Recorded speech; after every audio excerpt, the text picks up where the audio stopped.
Good afternoon and a warm welcome to today's session on reducing resource use through shared access to consumer goods, barriers, and motivations.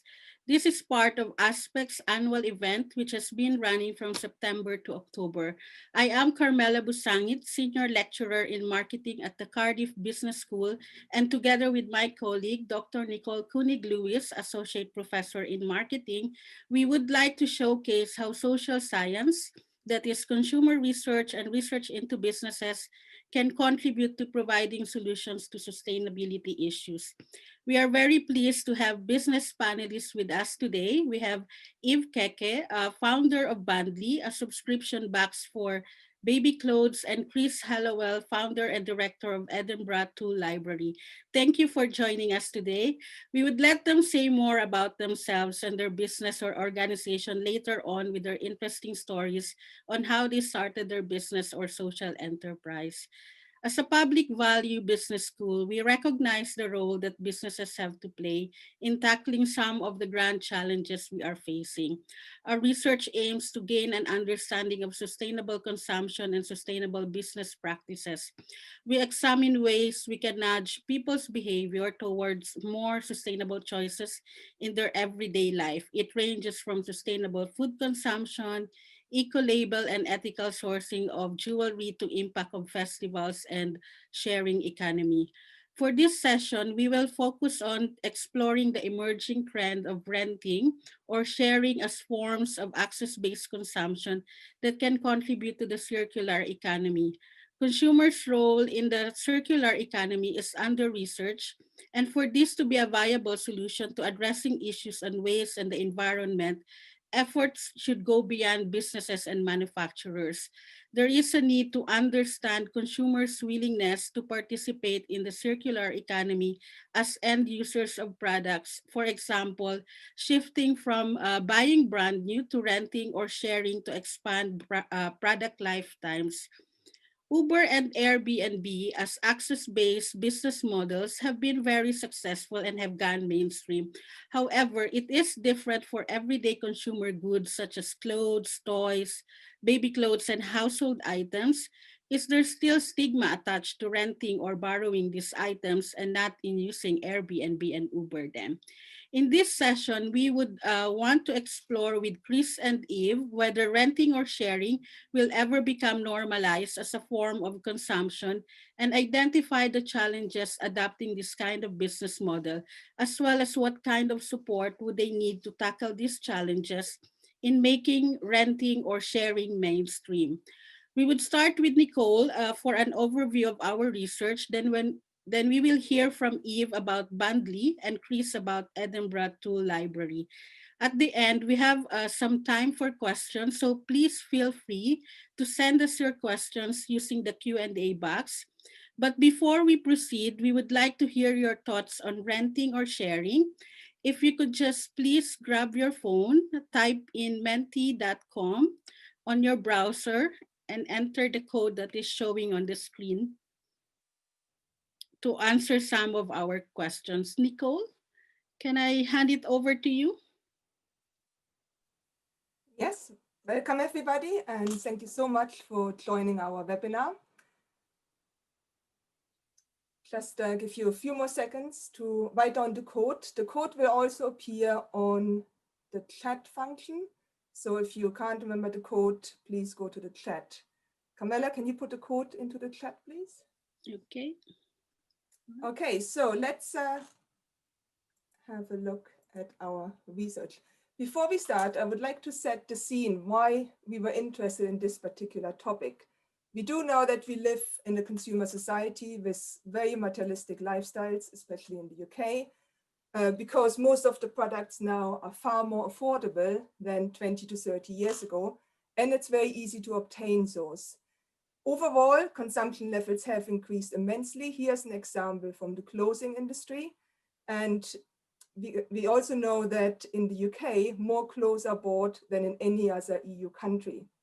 At the same time, the usage levels of our clothing and our wardrobe is decreasing. So for example, in the UK,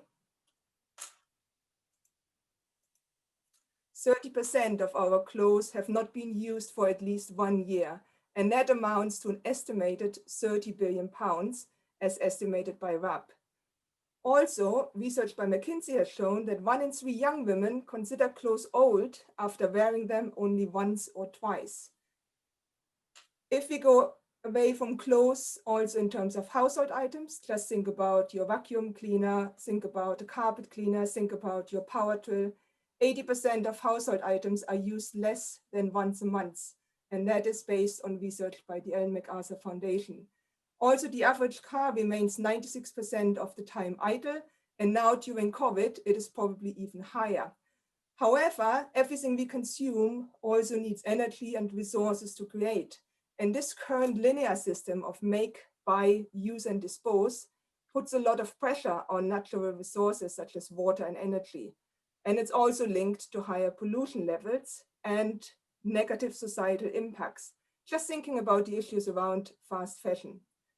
This overconsumption and also the burden of ownership, which comes with a higher responsibility, with maintenance, with considerable financial investment upfront, and also that we need to dispose of them at the end of their use. This can contribute also to lower well-being and even to depression. Some research has shown that materialism is not really contributing to higher levels of happiness. So having all of this stuff at home does not necessarily make us happy. Also, in terms of waste, around 350,000 tons of used clothing is sent to landfill in the UK every year. However, in order to achieve a more sustainable future for the UK to become net zero and carbon neutral, this current linear system is no longer working for businesses, people, and the environment. And therefore, a number of alternative business models have sprung up, and these are based on the principle of access rather than the transfer of ownership. Because we do know that private ownership is not as central to our identity anymore as it was. Think about streaming services and think about all the services based in the cloud, which we are using every day, or Airbnb and Uber. I'm sure a lot of you have already used those services. But when it comes to consumer goods, this is still in its infancy. However, the idea of using, reusing, and sharing things, that's not new. However, with digital and mobile technologies, it's now far more easier to access goods and services on demand via mobile apps, for example. So if you have a look at this particular slide here, there are 2 different types of rental or sharing models out there. On the one hand, we could say 3, but this is not part of the sharing economy. On the one hand, we have got the traditional peer-to-peer offline sharing that has always been around. So we traditionally shared and handed down clothes between family members, neighbors, friends, and colleagues. However, now with mobile technology and internet, it is far more easier to match consumers with goods available, which other consumers have. So we have got the peer-to-peer lending platforms like Our Closet or Her, where you can rent out your own clothes to people who would pay for them, and also Hire Car, where you can rent your own car to other people who would need a car at a particular time. So it's the use with internet-based platforms. At the other hand, we have business to consumer or business to business platform. Here, the ownership stays with the business of all the different assets. So for example, Build Your Bricks, Library of Things, and Bundlies, who we're going to hear from later on. In terms of monetary transfer, these business models are based on either a subscription fee or a membership fee and then a pay-per-use. So the question is, I'm going to come to the question in a minute. I also wanted to show you some more examples because those new business models can deliver a more circular way of production and consumption to move towards purchasing services rather than goods. And these are gaining wider acceptance. So for example, recently, and this is quite exciting, we have seen that, we have seen that high-end department stores have now announced rental trials. So for example, Selfridges, they launched its first rental collection in partnership with the rental platform Her Collective. Also, John Lewis has launched not only furniture, but also a technology rental service based in connection with Fat Yama. In addition, IKEA is currently testing furniture renting in 30 markets during 2020. And also H&M is trialing clothing rental in Stockholm's flagship store at the moment. So those business models are capitalizing on those rented products. They have now also hit the high street, and therefore industry needs to pay attention as these business models are evolving.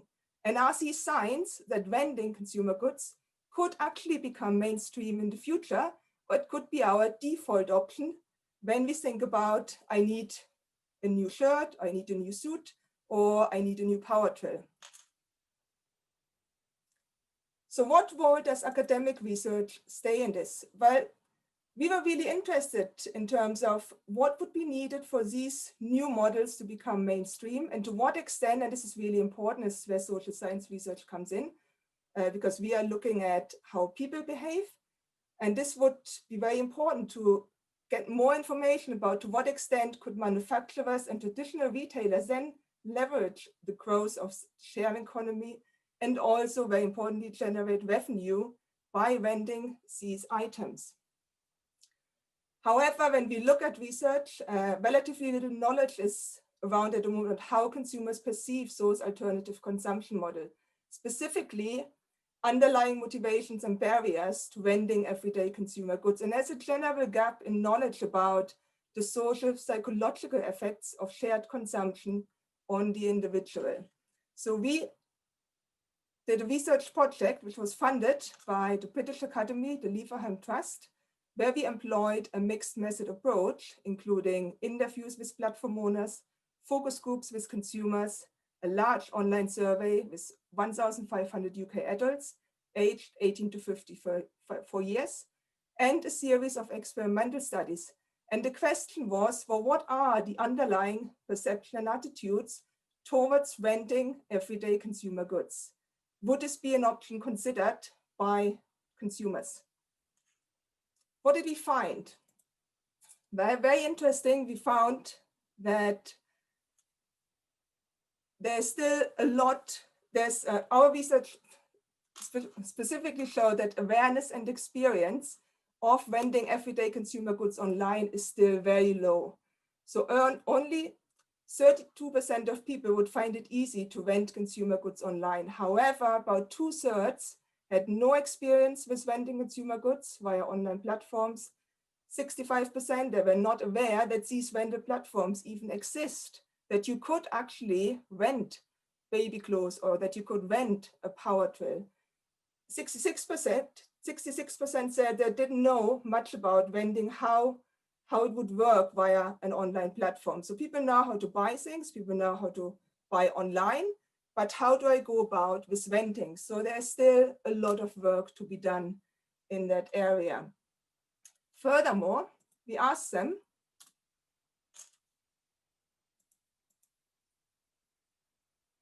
about to what extent they perceive vending as an alternative to buying brand new consumer goods. And about 50% agreed that by renting goods, they could actually help to conserve natural resources and could contribute to reducing waste and a better living environment. So the sustainability aspect, even though it's not at the forefront, it is still an important factor. 41% felt that renting from an online rental company for a fee would be a good alternative. And when we asked them about would they consider renting, even so only about 1/3 said very likely or likely, another 30% are in the middle. So overall, we've got a potential here of about 64% who could be swayed of actually considering renting everyday consumer goods if it's made easy and convenient and also affordable. So it's only about 35% who said they're very unlikely to rent consumer goods, which is very promising from our point of view. So in terms of the drivers and the underlying factors of renting, in terms of the prediction, what we found that the sense of ownership was actually less important for our consumers. However, there's still an unconscious preference towards brand new and towards buying rather than renting. So we did find that there's still a stigma attached to vending and to pre-owned goods. However, we also know that a shift in mindset has already taken place when we think about second-hand consumer goods. So we also found that there's still a stigma attached to second-hand consumer goods, but in that particular area of buying second-hand, this did not have an influence on their intention to buy. So therefore, this negative stigma, this negative unconscious stigma could be overcome if people become aware of it and if they find how easy it is to actually rent.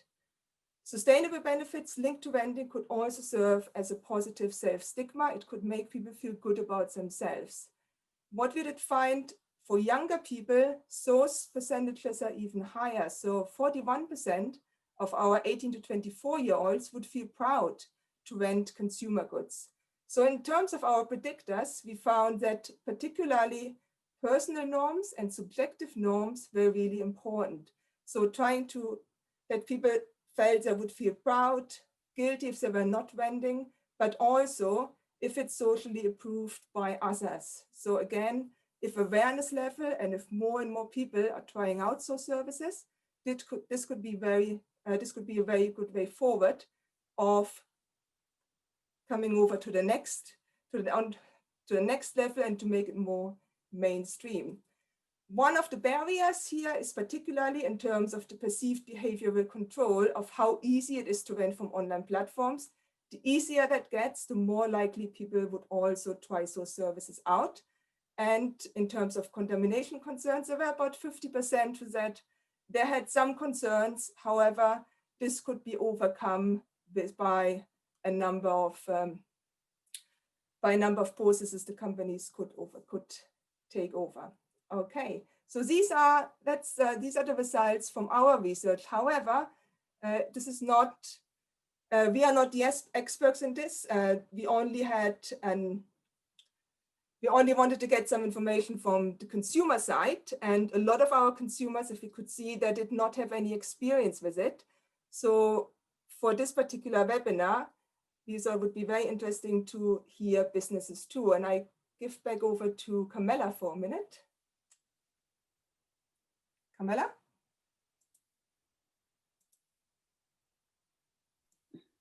Okay. Good. Thanks, Nicole. We're going to look through the Mentimeter later on, maybe, as we go on. But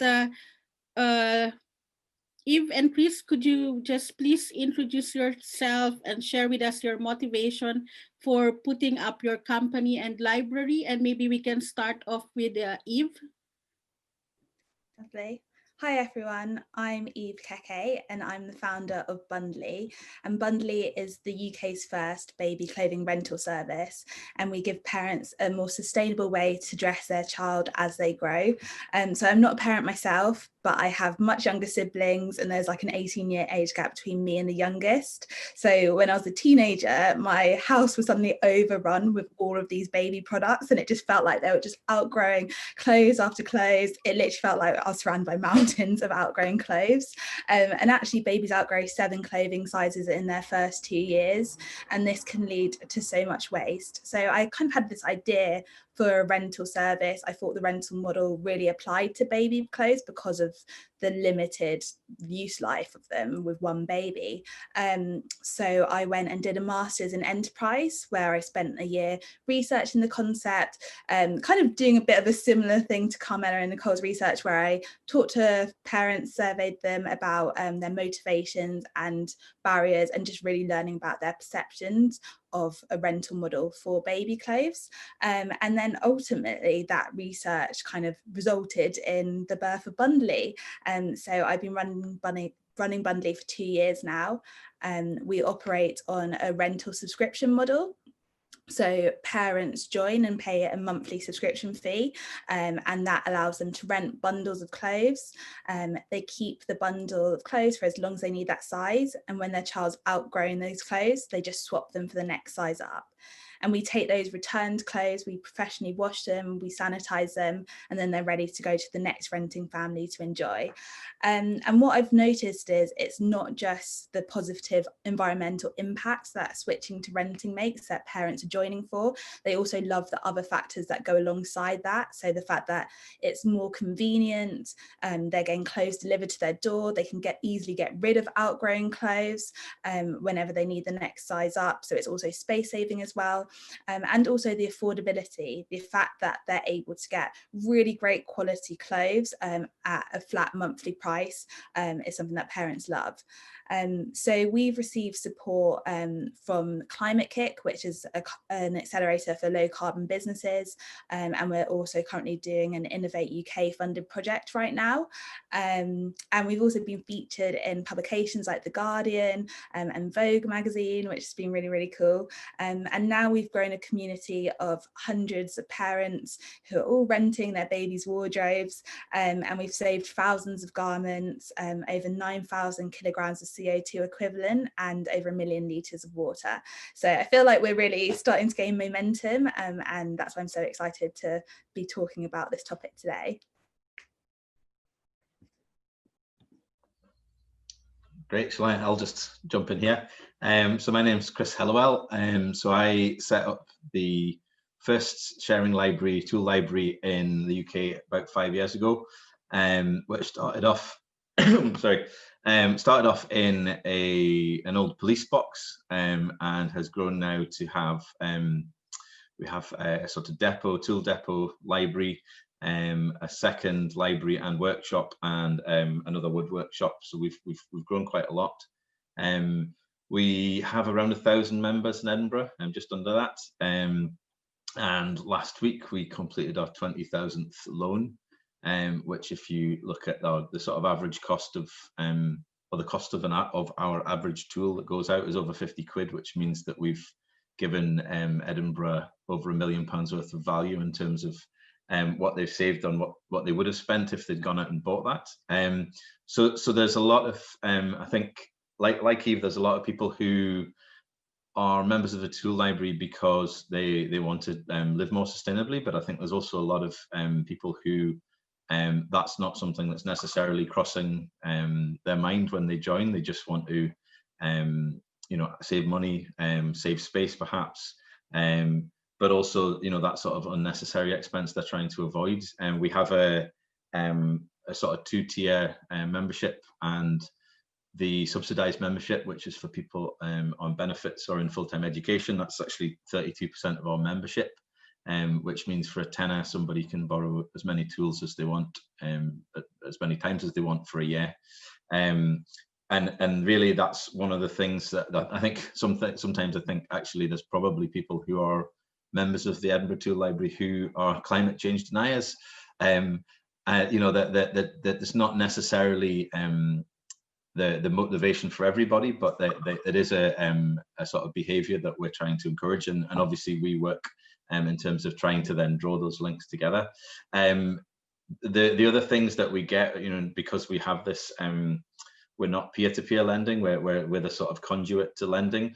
So that brings a community together because, literally they're coming to one space to borrow things. So that's a community of interest of people who are wanting to do things themselves. They're interested in making perhaps, or crafts. And so we have classes, we have support programs for young people who face barriers to work. We have women and non-binary woodworking sessions, and we do community builds, which means we go out into the community. And it was actually at a burnt out pirate ship this afternoon, looking at refurbishing that for a school in a sort of the southern area of Edinburgh. And that's all done by volunteers, and obviously as well as the sharing side of things, there's the community input that we have as well, which I think is really sort of grounding us in our community. And what we're trying to do, obviously we're Edinburgh specific, but there are now, I think, over 30 sharing and tool libraries in the UK, nearly all of whom have had some input or some sort of chat with us. And so we're really keen to support those guys. and girls that are setting those up, particularly those that are in grassroots, who are maybe starting out and haven't run community organisations before. So we're about maximising the usefulness of objects, spaces, but also this community resource as well. So we're sort of sharing across the board. That's probably, I could go on for hours, but that's probably enough. Okay, thank you so much, Chris. Can I just show the Mentimeter, and let's see how do people perceive really renting, at least the people with us today. So I'm not sure if everyone has, Nicole is sharing the results. Yeah. Yes, Nicole, do you want to talk through or? Okay, really interesting. And I'm sorry that one of the slides came up earlier, but really interesting that no one of you said they would not consider or they would not rent consumer goods from online companies. So again, this is very similar to our UK-wide survey of 1,500 respondents. Here, we only had 10 taking place, but it's 50-50. So 50 they have rented, however, 50% that they have not rented, but would consider in the future. So everybody would at least consider it, even if they have not done it, which is really promising. And we're really happy if we see results like that. Also, that's good. And 50%, so 5 have already rented, which is excellent. Yeah, so maybe we'll move on to the first question with Chris and Eve. What are the top 3 challenges you have encountered in your business or organization? Could you name 3 that could at least give us an idea of how far we have come with this business model? Eve? Yeah, so I think one of the challenges, which will probably kind of always be a challenge, at least for the next few years, is just shifting consumer behavior and getting people to try something that's totally new to them. So for us, the parents that we have renting for us are normally first-time parents. So firstly, they're new to the whole kind of good space around like parenting and babies. So that's a lot for them to take in already. And then when we add the other layer of, oh, now you can rent, that's something else that they're having to process.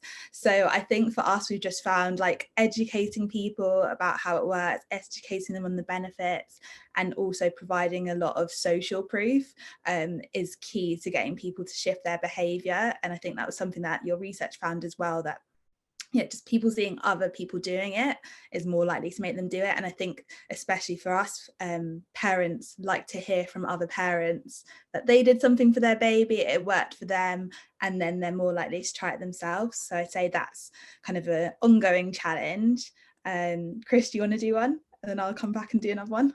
No worries. I think similarly, the number one I've got written down is getting people to get it. So initially that was the Charity Commission to understand that we're not a knockoff tool rental shop, which was a bit of a challenge, but also the general public. I think I'd be interested to hear from Eve, but I think because it's such a simple idea, people think that if they haven't heard of it before, there must be some sort of booby trap or catch to it, because sort of not unnecessarily spending money on something that you don't need for the long term is such a simple proposition that I think some people are kind of like, well, but if I haven't heard of this, then there must be a reason for it. So that normalizing of it's really important.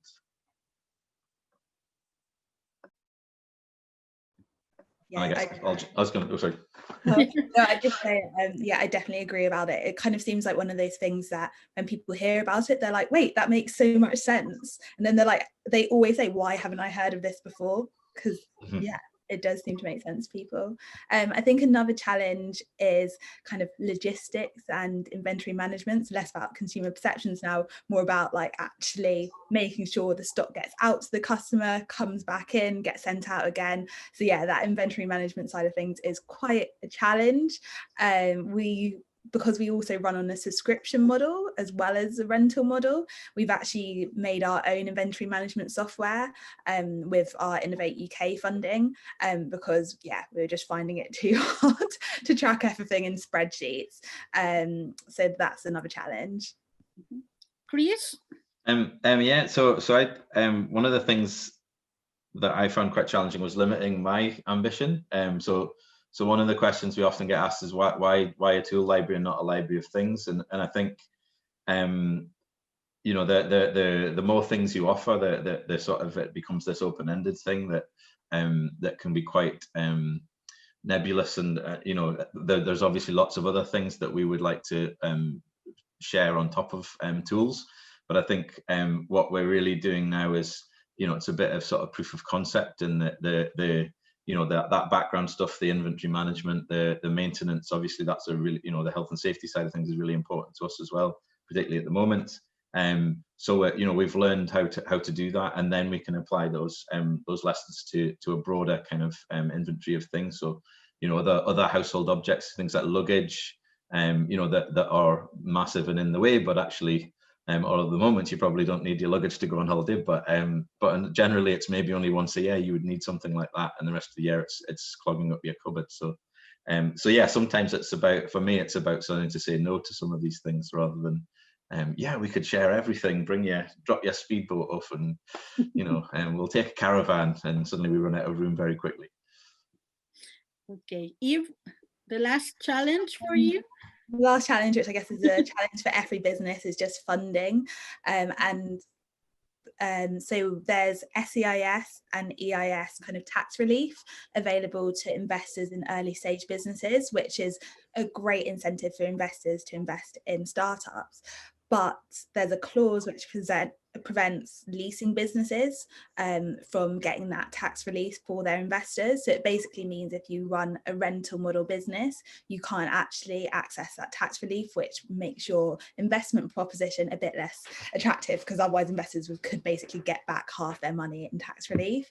So yeah, I think just access to funding, knowing what's out there as well. So we've been able to get grant funding, which has been great. We have also raised a bit of equity funding, but I was just lucky to hear about these grant funds from people that I know, but actually making kind of like a resource pool of all the grants that are available in this space would be so helpful.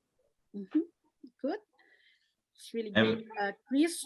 So I was on a very, you know, very sort of number 3 point, on a very broad sort of brushstroke kind of thing. I think what we're sort of saying fundamentally is that, you know, that it's about getting everybody to have enough of you know, in our particular thing, it's about that, you know, the tools that we need are out there already. We don't need to keep buying them. But that is pushing against the, you know, the economic model that we're currently subscribed to, that we're all part of, and that's quite a difficult thing to sort of say to people, you know, to sort of go against all the messaging they're getting from every other source, and you know, sort of this very small voice sort of saying that sharing is the way forward. So we're really sort of, you know, fighting a machine, and also the idea of you know, I sort of was reminded of the 3 or the 4 R's, you know, and that kind of, like, you know, reduce, reuse, recycle, and I think what's really difficult is that's not on a, you know, because they're all sort of presented as the same. Recycling is not nearly as resource efficient as not creating that product in the first place, but they're not. It's, you know, what we learn at school, or you know, through life, is that they're all sort of on a par with each other. Whereas actually what we're trying to do is saying, well, let's not create that thing that will become waste in the you know, in the end. And actually a lot of the, you know, the circular principles of the circular economy are, or a lot of the industry is based on recycling, and a lot of the funding goes into recycling things, which relies on a source of waste in the first place. So those, you know, those kind of aspects of the business will fall down if you then say, well, let's not create waste, because suddenly that's the raw material for a lot of the sort of sector. So yeah, I've gone really big on that problem. So That's good. Yeah, I mean, I think we could go on with all the challenges, but it's quite good that you can concisely point out what are the key uh, challenges for both of you. Can we have a look at the Mentimeter again and just would that be possible, Nicole, or we move on to Yes, yeah, so hopefully you okay. can see the results now from our second question. So here we were asking the audience, what are your top 3 reasons for not renting consumer goods online? And one of the biggest ones in the middle, so that's most of them have mentioned this, was cost, convenience, and availability, which is always the top reasons coming out. So economic reason comes out, affordability, in a lot of the research we have undertaken as well. But also very interesting in terms of some of the answers here, bigger effort than buying, need to return the product, and also not found what I needed. So there is the supply at the moment, there's not many rental models available. So I'm not surprised that some of you could not find what they needed as yet. So there is also a side here which needs to be explored. Some of you have said not explored in detail yet, unknown history of the product, damage, public health, hygiene. So these are some of the things we can ask if Eve and Chris want to pick some of those up for a moment. I was gonna jump in. Like I think the not my own product's really a really interesting point, because that's kind of and it might be sort of specifically associated with a particular experience, but one of the things that we think that's really important by even just calling it a library, it's that we want people to sort of think of us as a community asset, as part of the furniture, and so that idea of it's almost like we're trying to flip that kind of idea, is that everything in our inventory is everybody's, so rather than by donating something, I'm giving away my jigsaw. What you're actually doing is you're becoming part of something that has 1,500 products for the cost of donating a jigsaw. So instead of giving up something, what you're actually doing is giving yourself access to things, and that you obviously don't necessarily need to use every day. So I thought that was a really interesting sort of point, specifically for us. Yeah. Eve?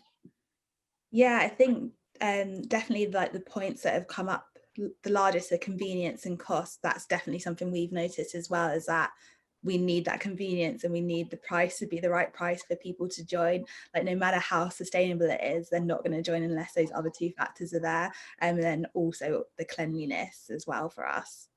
Mm-hmm. Excellent. So let's have a look at the last question. So this is in terms of the motivation. So what would motivate the audience to use online rental services for consumer goods?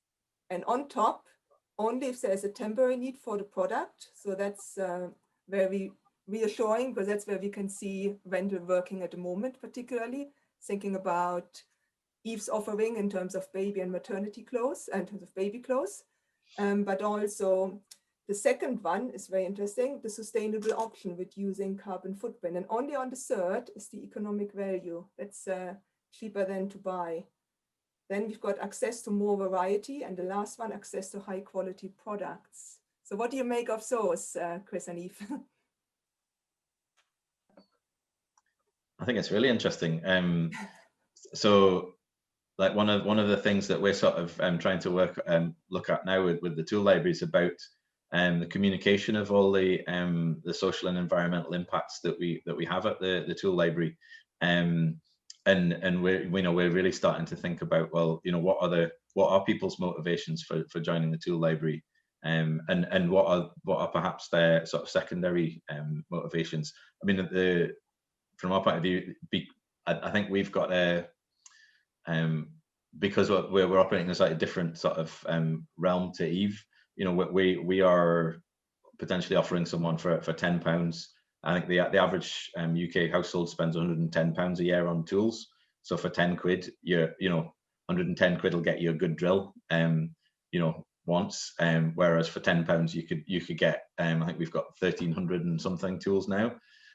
So that kind of economic thing is, everybody appreciates that. And I think also the sort of the quality side of things, we get a lot of goodwill by that, and because there's an in-person aspect to it. I think there was a mention of convenience before. People are coming to collect the tools from us, but yes, that's less convenient than having them dropped to their door. But they're also, while they're collecting, they're able to speak to our volunteers. They're able to get someone to show them how to use it. They're able to pick up some sandpaper or sort of, a few screws or whatever. But at the same time, so there is a there's added value to what we're offering, as opposed to it just being the product. It's also the experience and the advice and the community nature of it. I think that more answers your last question than that one, but I'll let you pitch in. Yeah, I think that first point of only a temporary need for the product is kind of exactly where I see the main value of rental. Whether that's a temporary need because you're just putting up a shelf that one afternoon and you're not planning to do any more DIY for a while, or whether it's like a seasonal need, or you're going on holiday and no one's doing that, but you want to, maybe you're going skiing and you want to like get some ski wear, or there's lots of different reasons, all because clothes are just outgrown and they no longer fit. So I think that first point is definitely what normally sparks the thought in someone's head of maybe I could rent this rather than buy it. Okay, excellent. I think that was quite insightful, and we've got one more question to our panel before we open it up for any questions from the audience. So in your opinion, Chris and Eve, and I know we discussed this throughout research as well, what is needed? What do you think is needed for access-based business models like yours to thrive and become more mainstream among the public in the future? Also thinking about the role of research, who would need to work together to make this a bit, or to move this forward from here?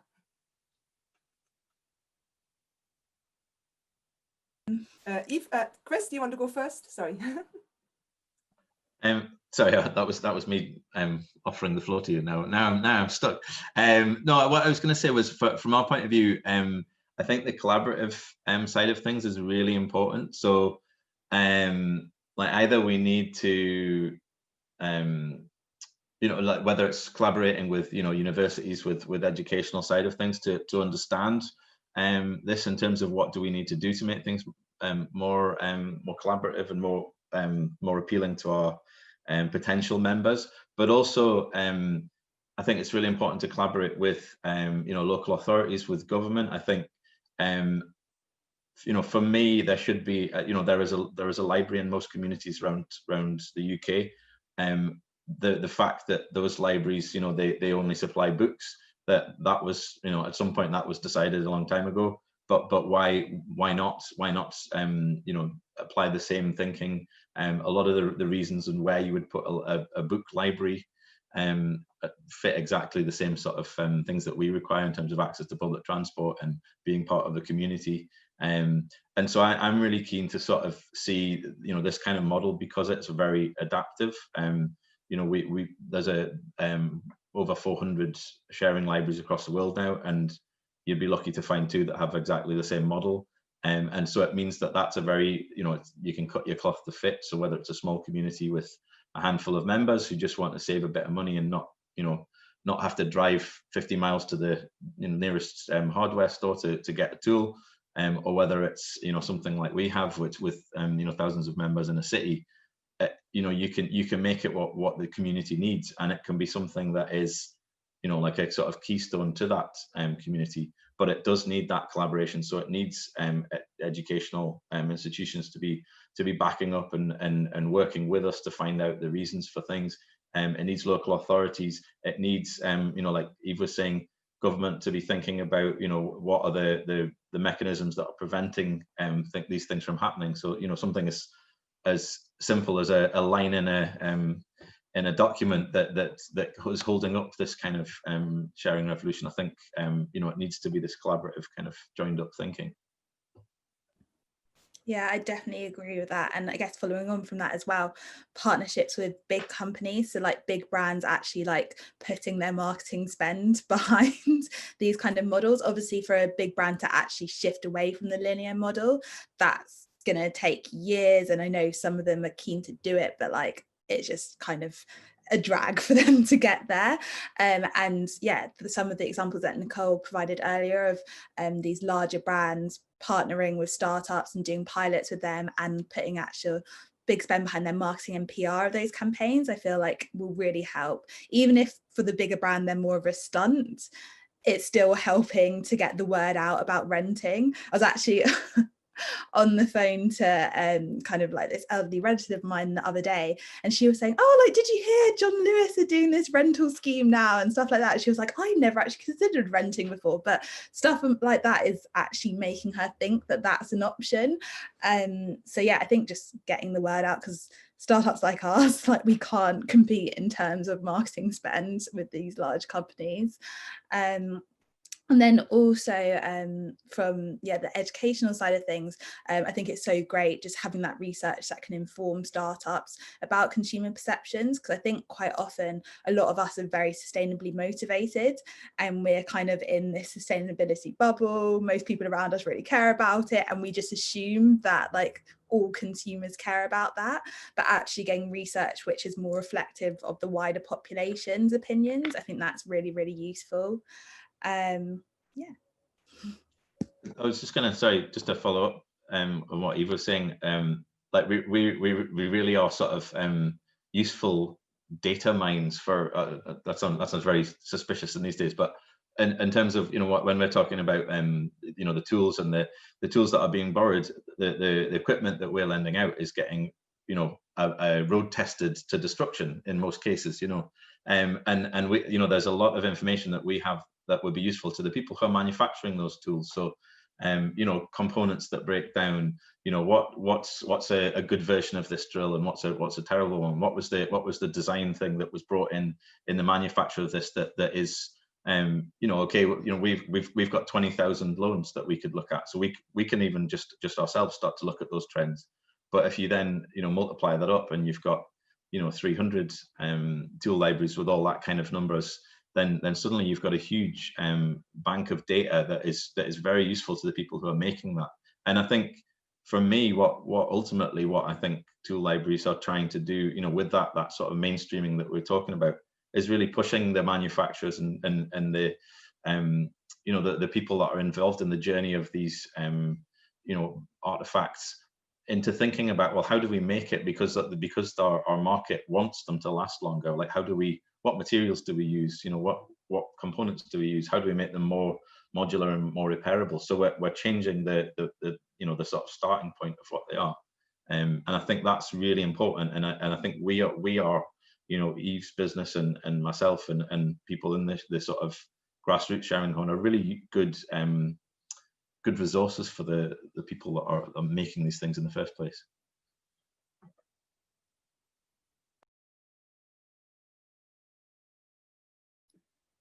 Okay. Yeah. Sorry. Thank you, Eve and Chris. Could I just ask from the oh, we have one question at the moment.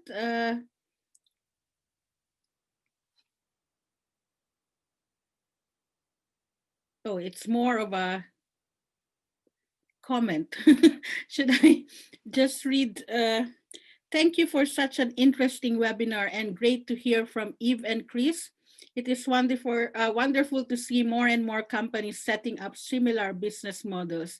It is a shame there aren't more. I would certainly target educational establishments, including school to work on the younger generation to assist in behavioral change and normalizing this kind of model. So that's interesting. What do you say about that, Eve and Chris? Do you go to to the school and give some talk? I think we can learn a lot from kids. I think I think going into speak to children and telling them that sharing is caring is probably something that they've maybe heard before. I think you know, as adults, we need to learn from some of the things that we say to the children. So I think there's definitely, I would assume, I mean, I was looking at some figures of the sort of demographics of our members, specifically looking at whether we had a drop off in older numbers of members with COVID, because we've reopened in terms of the library aspect. And and we've seen the sort of 30 to 40-year-old age bracket get bigger. And I think what we're seeing is, I think partially the older people get, the more likely are that they have the things they need already. So what I kind of imagine in you know, the sort of decades to come is that big you know, the 30 to 40 age bracket is, I think it was between 30 and 40% of our membership, will sort of continue to grow and continue to borrow as they get older. And so the next generation that come in, for us, it's really, you know, it's people who are sort of first-time buyers and getting to that age is I think a lot of people who are coming to the tool library for that reason. Or apparently now it's refurbishing vans is the new thing that everybody wants to do. But you know, that sort of age, that's when they're coming into us. But if they don't need to, you know, if they've started off their tool collection with shared tools, there's no reason why when they reach 50 they would then suddenly start, well, now I need to accumulate it. So I'm hoping that will travel with them. So yes, I think it's important to speak to kids, but I also think to take those lessons and apply them to ourselves. Okay. Yeah. I was just going to say, within the fashion kind of space, I think Gen Z are really inspiring, because I mean, you get the half of them who love fast fashion, but then you get the half of them who love feeling like more individual, looking for like secondhand pieces. Depop, the app, which is a secondhand marketplace, is so huge in Gen Z, and people love just getting bargains for £2 that were from like the noughties, and now they class them as vintage. So that's been great to see, and I just hope that those people who are now going for secondhand also look into renting as a new option as well. Okay, great. We have 2 more questions. So very briefly, what groups use your services? Is it environmentalists, young people, or people from disadvantaged or privileged group? Chris, briefly, please. Sorry, classic Zoom mistake, not unmuting. So I would say in terms of the motivations, it's probably about 50% is you know, sort of wanting to reduce their carbon footprint, and 50% is driven by sort of social or economic reasons. I think it's 32% of our membership receive subsidized membership. So but I think there's a mixture of reasons, and I think that's why it's a very strong model, is because it appeals to different people for different reasons. And we also have a lot of members that we work with, other charities who are receiving support from other charities that we can give memberships to. So most of the Syrian families that have settled in Edinburgh, a lot of new Scots have all been given membership to the tool library, because you know, it's a sort of fundamental and very transferable thing, is the usefulness of a tool, of an object. So that's international. Eve, do you have a quick answer to that one? Yeah, so ours, obviously we're a bit more limited in what we do. Ours are first-time parents in general. They tend to be like in their 30s, so still millennials. And yeah, I think they're just used to renting things in their lives. They're used to like getting a zip car for the weekend. A lot of them live in cities, so are probably like renting flats as well, but they do tend to have quite a high disposable income. So yeah, definitely a lot higher like the national average. And we are looking at different tiered models that we can implement, so that we can like target some people who maybe have prices a bit more of a barrier, but they're definitely sustainably motivated. And I think that's one of the main points when you start thinking about sustainability in your life, is when you have a child, you start thinking about the future that child's going to inherit a bit more. Okay, another quick question. Have you both considered the impacts of cheaper consumer products placed in the market affecting your business model? So I think can you quickly... So I just, well, with baby clothes, there's already like very cheap alternatives out there, like supermarkets, and like George Asda is like the biggest baby clothing seller, and you can literally get baby grows for like £1. So we're not really able to compete with them in price, but we are able to compete with them in sustainability and convenience, and also like the feel good factor of doing something good for the future of the planet. Nicole, do you have a question? Sorry, I just missed that one. Thanks, Eve. Let's Chris answer the other question first. Okay. And Oh, then I've got sorry. one from. I was just gonna say, mainly I mean, we can offer it cheaper than any sort of buying, and we're obviously because of the nature of where our tools are coming from, we also are cheaper than other rental models, and I think what we're really sort of competing against is the sort of I tend to call it the little center aisle kind of things, is the stuff that's being sold very cheaply because it's very poorly made, and it's really is being sold for a one-off, but it's not being sold as a one-off. So it's poorly made things that probably only work once, that will cost roughly the same price as one of our memberships. So it's really about the communication of, you could buy this rubbish drill for 30 quid and use it once, or you could buy a membership. You get this, you get any of our good drills and all these other tools for a year. So it's just a different proposition rather than competing. Okay, very good. There's another question here. Do you find that goods are looked after in the same way as we do our own, or do you experience the tragedy of the commons? And just before you think about your answers, Eve and Chris, research we have carried out with Vendor One Way, which is a rental provider in the US, we found that those consumers who use it a lot, they really look after their clothes, their rent, and they actually see it as their own wardrobe in the cloud, and they have access to it. So we don't see much difference of those from our research, but let's hear from Chris and Eve what they are saying. Eve, do you want to start? Yeah, so yeah, we definitely found that our customers tend to look after them a bit more than they normally would, and with other baby clothes. So just from like speaking to different customers, they say they do try and put bibs on their babies when they're wearing like bundly outfits. And I kind of was questioning them, like, are you really concerned? Is this like worry? Is this causing you stress? But they actually said like, no, we just love that we're actually making these garments last longer and giving them like a new lease of life with another baby. So it's actually, they take more care of them because they want to see other babies wearing those garments.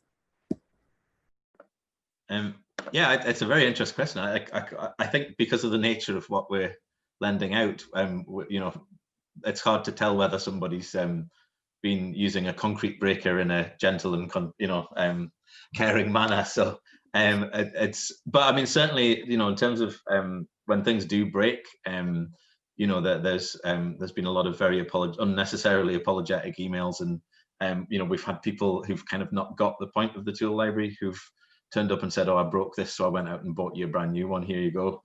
And it's kind of like, "Oh, no, but it's fine. We've got spares." So I think what we're trying to say, really reassure people, is that we can fix a lot of the stuff when it breaks, and that don't not, because obviously there's a safety aspect, don't not tell us because something's broken, because obviously that becomes problematic if we then lend it out to someone else, or just disappointing.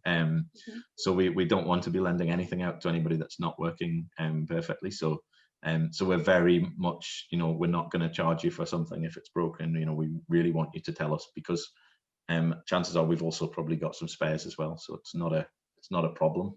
It is a little bit of a psychological thing for people to get over. Okay, thanks, Chris. There's two more questions here, but just very quickly, do you foresee the brands themselves lending or leasing products direct in a B2C relationship? I think Geoff is asking about why is there a resistance from the big brands to move into your business model? So a very quick.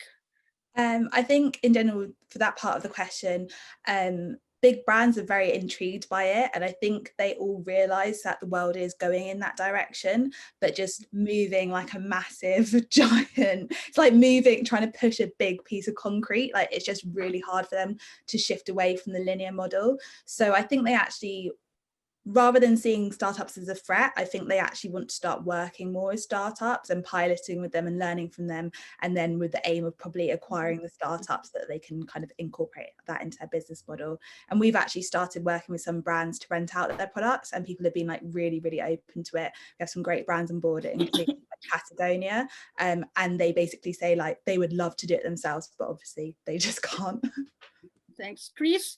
Just very briefly. I think we're Um, almost there. I think it's already starting to happen. There's a couple of the tool manufacturers that are starting trials, and I think ultimately that would be great if it can be done at a cost that will mean that it's accessible for everybody, because it then would hit the environmental button, but also hit the social button. I'm not sure whether they would hit nail both of those things. So I think there's probably still always going to be a space for a community library like ours. Okay, thank you very much. I'm sorry, I just need to close the session. It's very interesting talk. Many thanks for joining today's session. We hope you found it enjoyable and insightful, and we value your feedback on this session. Once this session has ended, you will be directed to a very short survey that would take only 1 minute. So please let us know what you think, and the recording of this session will go live in the coming days, and we'll let you know once it is available to view. Thank you very much, everyone. Thanks, Eve and Chris. Thank you. Thank you.